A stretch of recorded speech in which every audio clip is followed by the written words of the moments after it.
العالمین والصلاة والسلام علی اشرف الانبیاء والمرسلین سیدنا و حبیبنا و مولانا و ملجانا و مأوانا محمد و آلہ و اصحابہ اجمعین واشہد ان لا الہ الا اللہ وحدہ لا شریک لہ واشہد ان سیدنا و نبینا و مولانا محمدا عبدہ و رسولہ اما بعد فاعوذ باللہ من الشیطان الرجیم بسم اللہ الرحمن الرحیم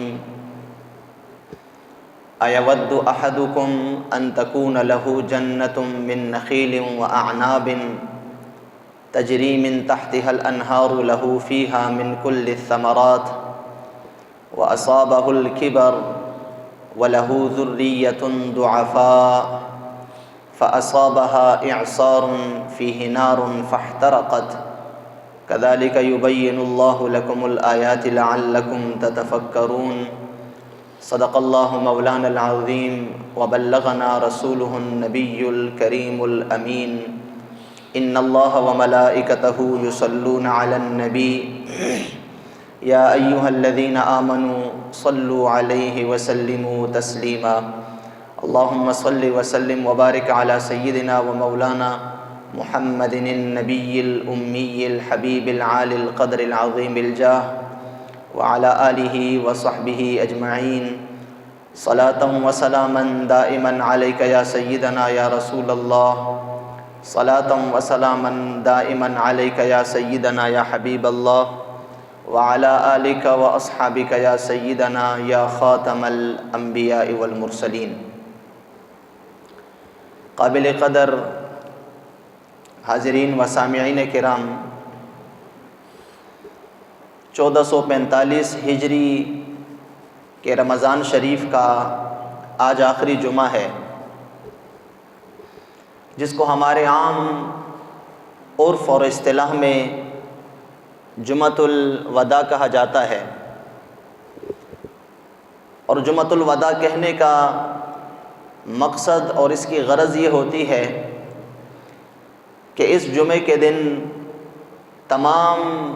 امت رمضان شریف کو رخصت کرنے کا سوچ رہی ہوتی ہے۔ جس طرح کہ رمضان شریف کے مہینے کو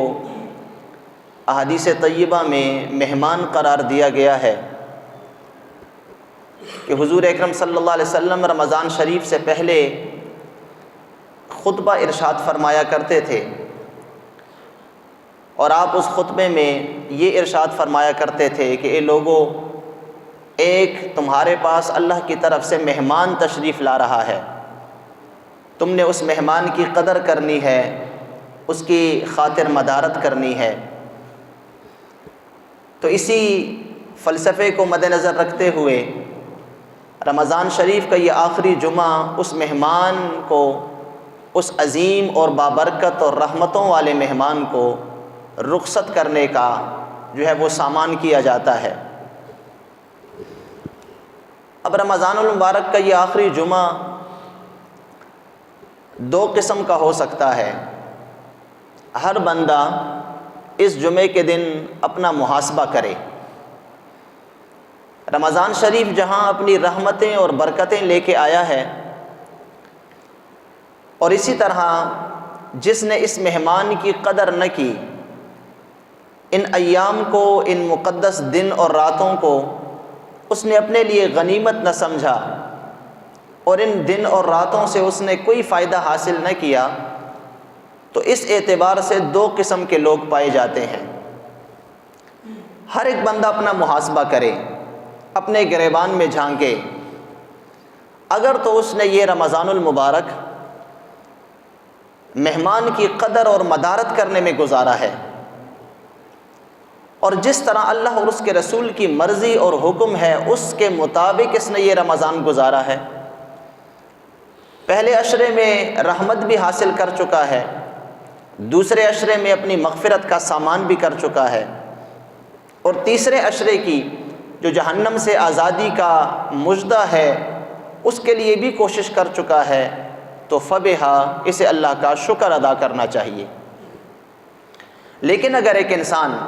اپنا محاسبہ کرتا ہے اور اس محاسبے میں اسے یہ تینوں چیزیں مفقود نظر آتی ہیں، نہ رحمت حاصل کر سکا،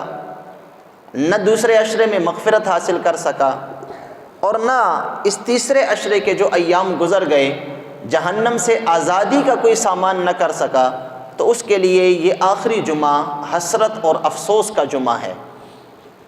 لیکن اس کے باوجود پھر بھی جو کچھ ایام اس کے پاس باقی رہتے ہیں، ان ایام کو بھی اپنے لیے اگر ایک بندہ، ایک مسلمان غنیمت سمجھ لے تو یقیناً پچھلے تمام رمضان المبارک کا مداوع ہو سکتا ہے۔ تو اس لیے آج کا یہ جمعہ جو ہے یا تو خوش ہونے کا جمعہ ہے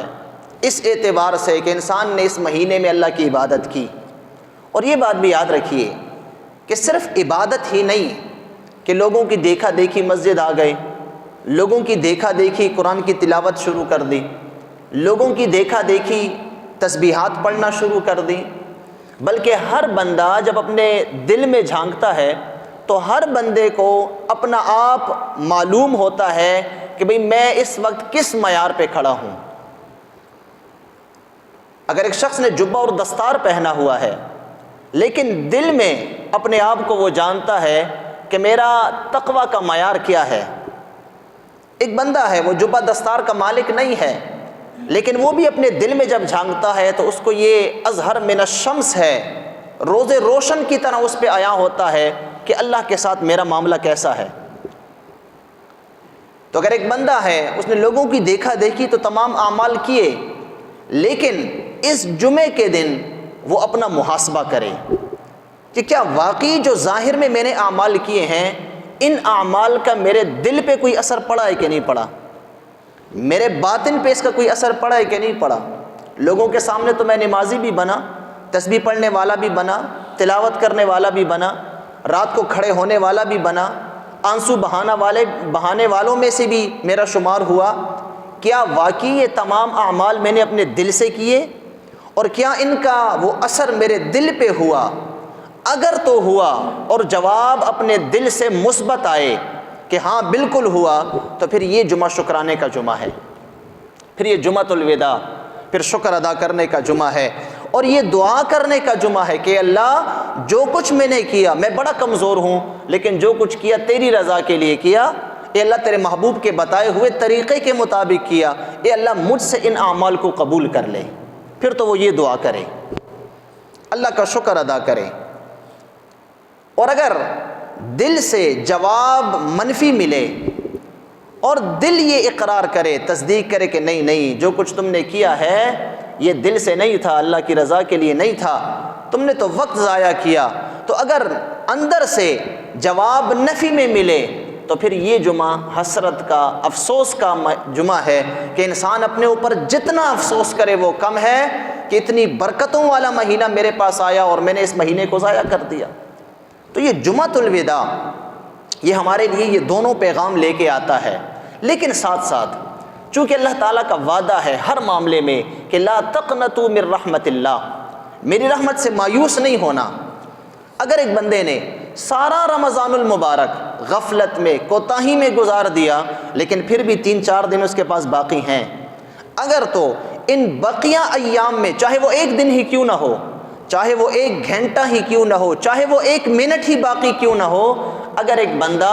اس بقیہ وقت میں بھی صدق دل سے توبہ کر لے اور صدق دل سے نادم ہو کے 2 آنسو بہا لے تو اللہ تعالیٰ اس کے اس ایک آنسو کی برکت سے اس کے لیے جہنم کی آگ کو بجھا دے گا۔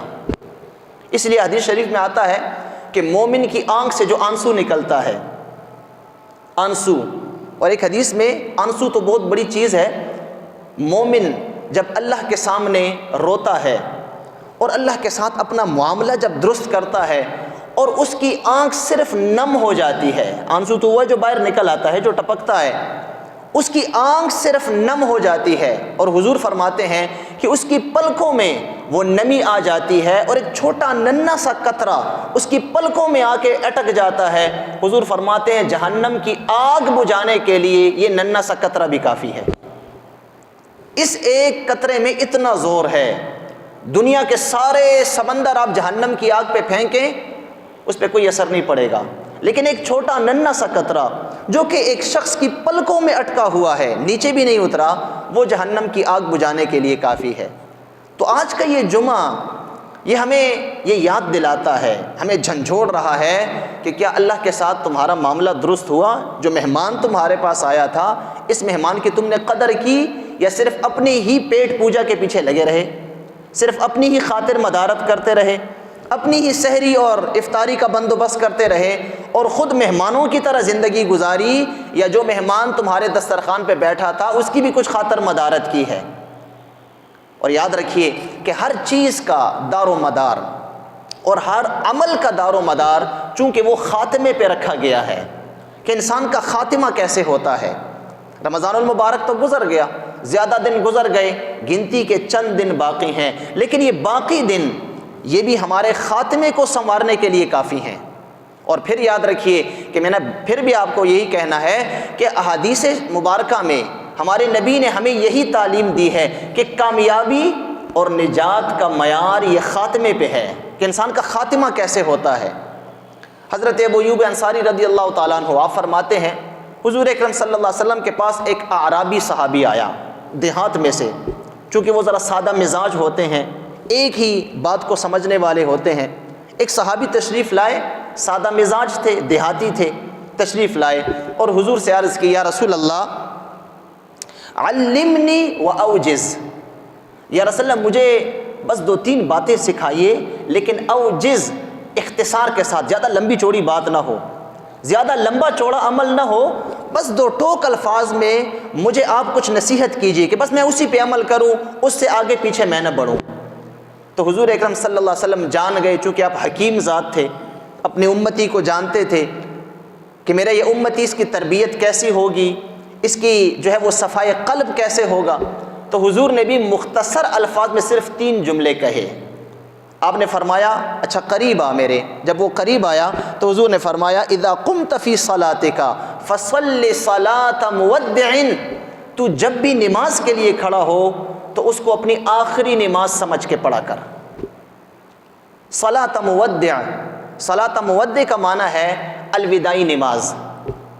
ایسی نماز جس کو تو رخصت کر رہا ہے کہ بس اس کے بعد اور نماز میں نے نہیں پڑھنی کیونکہ میری زندگی ختم ہو رہی ہے۔ یا صلاۃ مودع کا ایک معنی محدثین بیان کرتے ہیں کہ اس کا معنی یہ ہے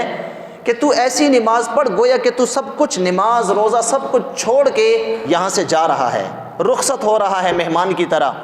تو جب بھی تو نماز پڑھے اس کو اپنی زندگی کی آخری نماز سمجھ کے پڑھ، یہ تمہارے لیے کافی ہوگا۔ اب دیکھیں حضور نے کیا تعلیم دی اپنی امت کو کہ اعمال کا دار و مدار وہ خاتمے پہ ہے۔ ایک بندہ جب اپنی نماز کو آخری نماز سمجھ کے پڑھے گا تو یقیناً اس میں وہ خشوع بھی زیادہ کرے گا، عاجزی بھی زیادہ کرے گا، انکساری بھی زیادہ کرے گا، بڑی توجہ کے ساتھ بھی پڑھے گا کہ پھر زندگی میں مجھے تو نماز ملنی نہیں ہے، یہ میری آخری نماز ہے اور میں اللہ کے ساتھ ملنے جا رہا ہوں، تو ایسا کام کروں جو اللہ کو پسند ہو۔ تو زندگی کی آخری نماز سمجھ کے تم ہر نماز پڑھا کرو۔ پھر حضور نے فرمایا دوسرا وَلَا تَكَلَّمْ بِكَلَامٍ تَعْتَذِرُ مِنْهُ، جب بھی کلام کرے اور بات کرے تو ایسے سوچ سمجھ کے بات کیا کر کہ بعد میں تمہیں اپنی بات کا عذر پیش نہ کرنا پڑے۔ جب بھی کلام کرے کسی کے ساتھ اور بات کرے تو پہلے سے ہی اتنی سلجھی ہوئی اور سوچ سمجھ کے بات کر کہ تجھے بعد میں معافیاں نہ مانگنی پڑیں، بعد میں اپنی بات کی تمہیں توجیحات بیان نہ کرنی پڑے کہ میرا تو یہ مطلب تھا، میرا تو یہ مطلب تھا، نہیں میں معافی چاہتا ہوں، میں معذرت چاہتا ہوں۔ تو معذرت خوانہ جو لہجہ ہے تمہیں اپنی باتوں کے بعد پھر وہ اختیار نہ کرنا پڑے، ایسا کلام کیا کر۔ اس کا مطلب کیا ہوا؟ محدثین فرماتے ہیں مطلب یہ ہوا کہ تھوڑا کلام کیا کر، جب تک زیادہ ضرورت نہ ہو بات نہ کیا کر، اس لیے کہ حضور نے فرمایا من صمت نجا، جو خاموش ہوا اسی نے نجات پائی، جو خاموش رہا اسی نے نجات پائی۔ تو حضور نے فرمایا کہ جب بھی تو کلام کرے تو کلام ایسا اختیار نہ کر کے اگلے کا دل دکھے اور پھر تمہیں معذرت کرنی پڑے۔ اب دیکھیں کتنی حکیمانہ ایک نصیحت ہے حضور کی۔ وہ حضرت لقمان حکیم کے متعلق آتا ہے تفسیری روایات میں، حضرت داؤد علیہ السلام چونکہ زرہ بنایا کرتے تھے زرا کا پیشہ آپ نے ایجاد کیا تھا، لوہا اللہ تعالیٰ آپ کے ہاتھ میں نرم فرمایا کرتا تھا، آپ کا معجزہ تھا کہ آپ لوہے کو دھاگے کی طرح موڑ کے چیزیں بنایا کرتے تھے، یہ آپ کا پیشہ تھا۔ لقمان حکیم بہت حکمت اور بہت بڑی ایک شخصیت ہیں۔ ایک دن وہ آئے، حضرت داؤد علیہ السلام کو دیکھا کہ آپ زرہ بنا رہے ہیں، اور اس سے پہلے لقمان حکیم نے زرہ بنتے ہوئے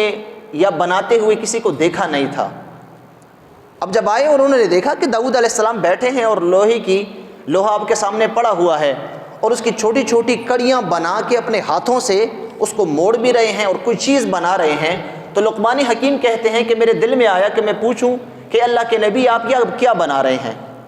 لیکن پھر میں خاموش ہو گیا اور بیٹھ کے چپ کر کے دیکھتا رہا، یہاں تک کہ آپ نے زرہ بنا لی، اس کو اپنے بدن پہ پہنا اور چیک کیا، اس میں کمی پیشی کی اور رکھ دیا، تو بغیر پوچھے مجھے پتہ چل گیا کہ یہ زرہ ہے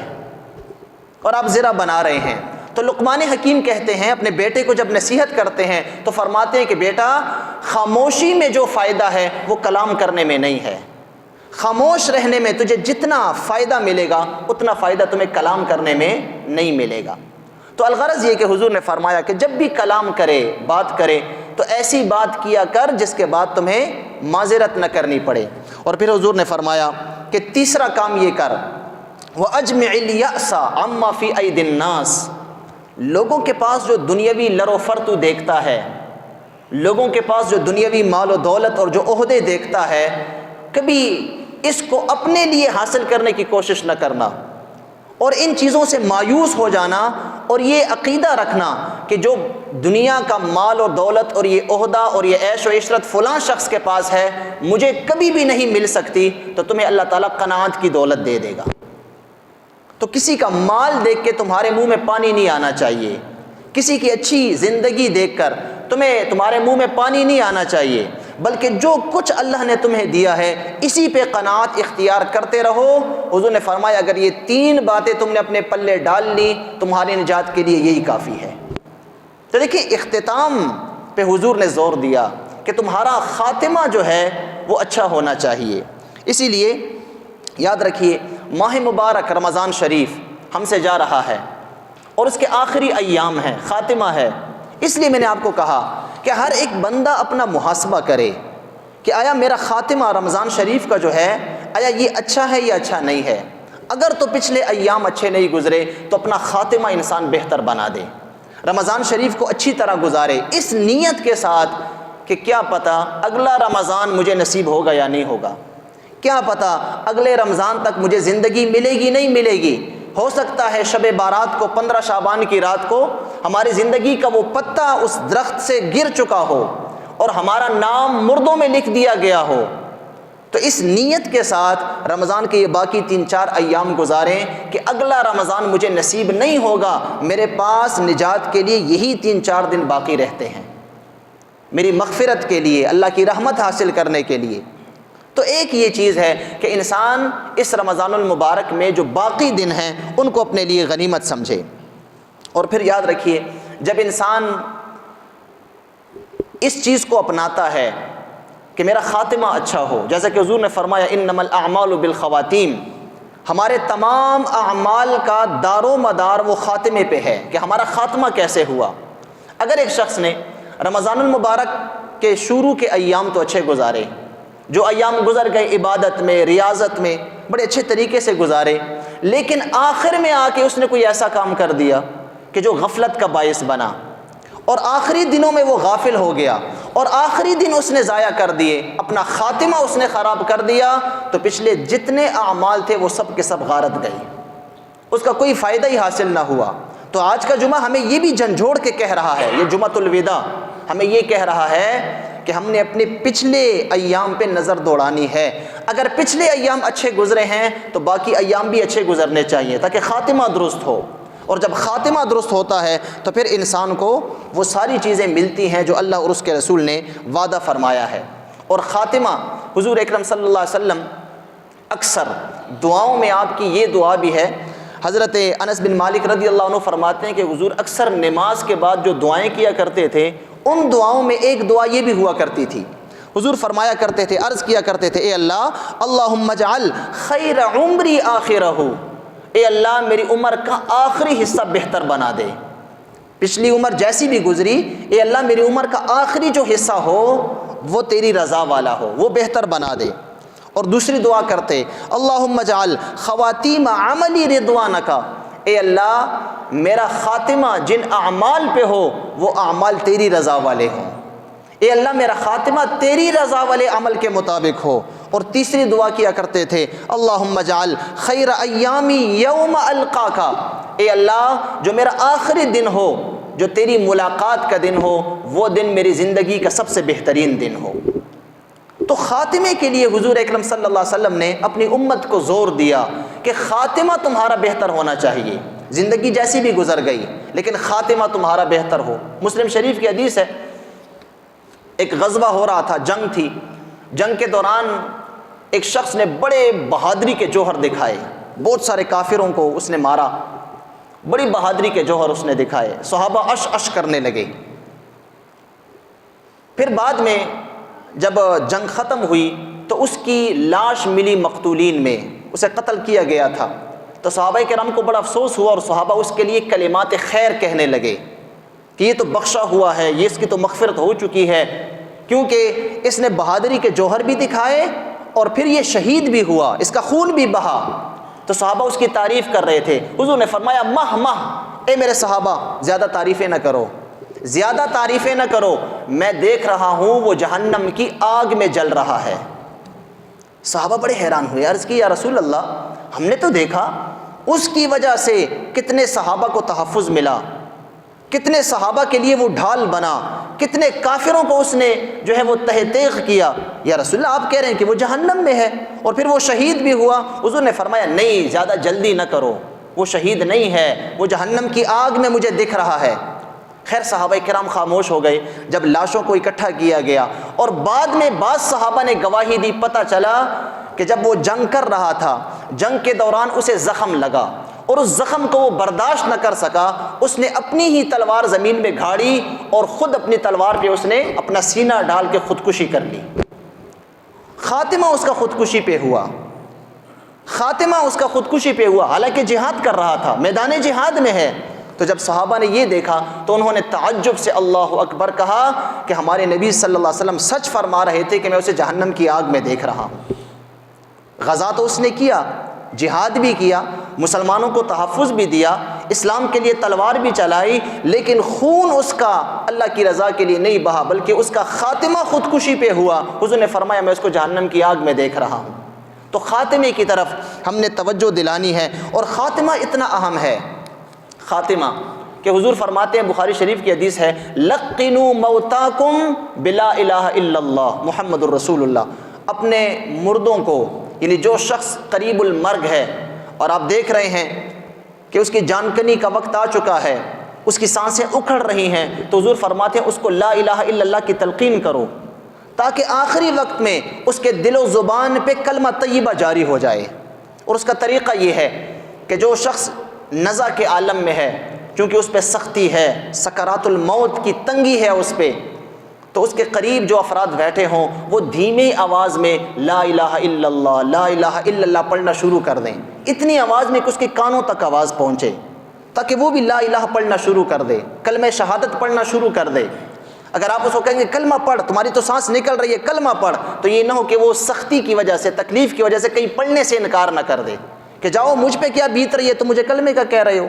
تو اس لیے تلقین یہ کی گئی ہے، نصیحت یہ کی گئی ہے ہمیں کہ مردے کو جب وہ فوت ہونے کے قریب ہے، سانسیں اس کی اکھڑ رہی ہیں، اس کو کلمہ طیبہ کی تلقین کرو تاکہ اس کا خاتمہ لا الہ الا اللہ کہتے ہوئے ہو۔ اس لیے حضور نے فرمایا کہ جس بندے کا خاتمہ آخری وقت لا الہ الا اللہ محمد الرسول اللہ کہتے ہوئے گزرا، حضور نے فرمایا دخل الجنہ، اللہ بلا حساب اس کو جنت عطا فرمائے گا۔ تو خاتمے کی بڑی اہمیت ہے، یاد رکھیے۔ آج کا یہ جمعۃ الوداع یہ اس رمضان المبارک کا خاتمہ ہے، خاتمے کی طرف ہم جا رہے ہیں، تو ہم میں سے ہر بندے نے جو ہے وہ اپنا محاسبہ ضرور آج کرنا ہے۔ جب بھی موقع ملے ہم نے محاسبہ کرنا ہے کہ ہم نے یہ رمضان کیسے گزارا۔ اگر اچھا گزارا تو شکر ادا کرنا چاہیے، اور اگر برا گزارا تو یہ باقی ایام ہمارے لیے غنیمت ہیں۔ ان 3-4 ایام میں ہم وہ کچھ کر سکتے ہیں جو پورا مہینہ ہم نہیں کر سکے۔ اگر ایک بھی ندامت کا آنسو ہماری پلکوں میں آ گیا تو ہماری نجات کے لیے بس یہی کافی ہے۔ اس لیے آج کا یہ جمعہ اپنے لیے غنیمت سمجھنا ہے۔ اور پھر اکابر صوفیاء کا، ہمارے اکابر کا یہ طریقہ رہا ہے کہ جب رمضان المبارک رخصت ہونے کو آتا اور آخری جمعہ آتا تو اس کے بعد پھر عید تک ان کو ہنستے ہوئے کسی نے نہیں دیکھا، انہیں پھر ہنستے ہوئے نہیں دیکھا گیا۔ وہ مغموم رہتے، وہ محزون رہتے، وہ باقی ایام دن رات رو رو کے گزارتے کہ بھئی جو اللہ کا مہمان آیا تھا، جو برکتیں اور رحمتیں لے کے آیا تھا، وہ ہم سے رخصت ہو رہا ہے اور ہم اس کو نہیں چاہتے کہ اس کو رخصت کریں، لیکن اس نے رخصت ہونا ہے، اس نے جانا ہے، اور پھر پتہ نہیں کہ آئندہ زندگی میں یہ مہمان دیکھنا ہمیں نصیب ہوگا کہ نہیں ہوگا۔ تو ان کا طریقہ اکابرین کا یہ رہا ہے کہ وہ باقی ایام کو افسوس کے ساتھ رو رو کے گزارا کرتے تھے۔ اور پھر خصوصی طور پہ پورے رمضان المبارک کا جو خلاصہ ہے اللہ تعالیٰ نے اس کو عید کی رات میں منحصر کر رکھا ہے۔ حضور اکرم صلی اللہ علیہ وسلم نے ارشاد فرمایا، من قام لیلتي العیدین محتسبا للہ، جو بندہ اللہ کی رضا کے لیے چھوٹی اور بڑی عید کی راتوں کو قیام میں گزارے گا، اللہ کے دربار سے ثواب حاصل کرنے کے لیے گزارے گا، تو حضور فرماتے ہیں اس کا دل اس دن نہیں مرے گا، تموت القلوب، جس دن سارے دل مر جائیں گے۔ اور دل مرنے کا معنی ایک یہ کیا گیا ہے محدثین نے کہ جس دن دل ایمان سے خالی ہو جائیں گے۔ تو اس بندے کا دل ایمان سے خالی نہیں ہوگا جس بندے نے دونوں عیدوں کی راتوں کو جاگ کر اللہ کی عبادت کی ہوگی۔ ہم سارا رمضان المبارک تو عبادت میں گزارتے ہیں، رات کو تراویح بھی پڑھتے ہیں، جس اللہ نے توفیق دی ہو وہ سحری کے وقت جو ہے وہ قیام اللیل بھی کرتا ہے، تسبیحات بھی پڑھتے ہیں، راتوں کو بڑے اچھے طریقے سے گزارتے ہیں۔ سحری کو اٹھ کر ہم اللہ کا ذکر کرتے ہیں، عبادت ریاضت کرتے ہیں، لیکن جو ہی عید کی رات آتی ہے اور شام کو اعلان ہوتا ہے کہ بھئی کل عید ہے، تو پھر ہم وہ سارا رمضان المبارک کی جو ہماری روٹین اور طریقہ ہوتا ہے وہ ہم بھلا دیتے ہیں۔ پھر سب سے زیادہ غفلت اور کوتاہی اسی عید کی رات ہوتی ہے، حالانکہ احادیث طیبہ میں اس رات کو انعام کی رات کہا گیا ہے، مزدوری کی رات کہا گیا ہے، لیلۃ الجائزہ اس کو کہا گیا ہے، کہ پوری رمضان المبارک کے مہینے میں اللہ نے جتنے بندوں کو انعامات سے نوازا ہوتا ہے اور جتنی مغفرت کی ہوتی ہے ان تمام سے کئی گنا بڑھ کر ایک عید کی رات میں اللہ تبارک و تعالی لوگوں کو جہنم سے آزادی عطا فرماتا ہے۔ جتنے لوگوں کو اللہ نے رمضان المبارک میں ان کے رزق کی فراوانی کا فیصلہ کیا ہوتا ہے، عید کی رات اس سے کئی گنا بڑھ کر اس رات میں لوگوں کے رزق کی فراوانی کا حکم صادر کیا جاتا ہے،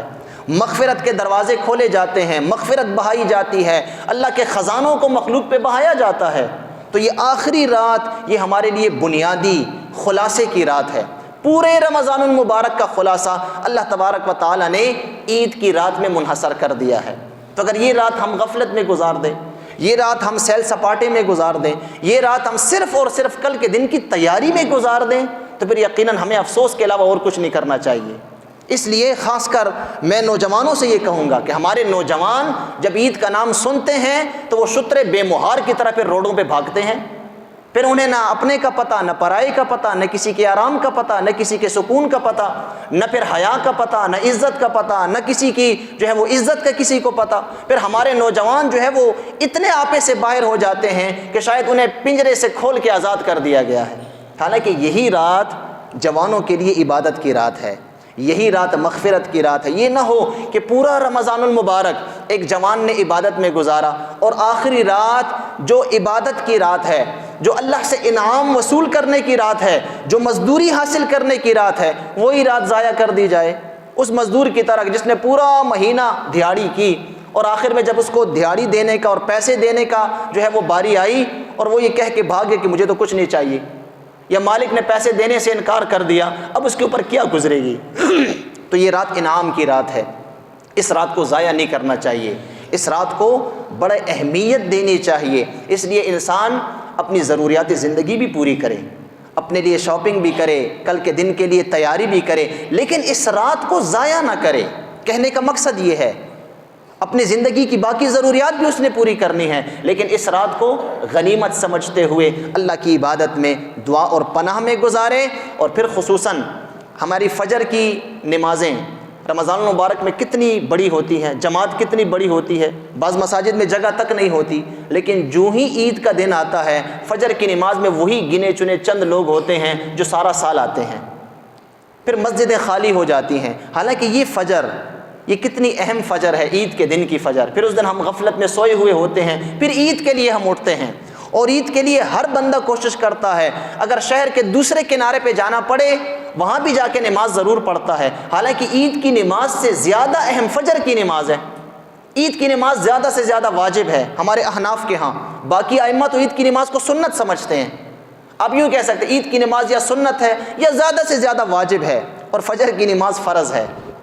فجر کی نماز جماعت کے ساتھ پڑھنا واجب ہے۔ فجر کی جماعت اور عید کی نماز یہ آپس میں برابر نہیں ہو سکتی۔ ہم عید کی نماز کے لیے تو دور تک جانے کی کوشش کرتے ہیں، بھئی کہاں عید کی نماز رہتی ہوگی، میں جا کے وہاں پہ پڑھوں، مجھ سے قضا ہو گئی ہے،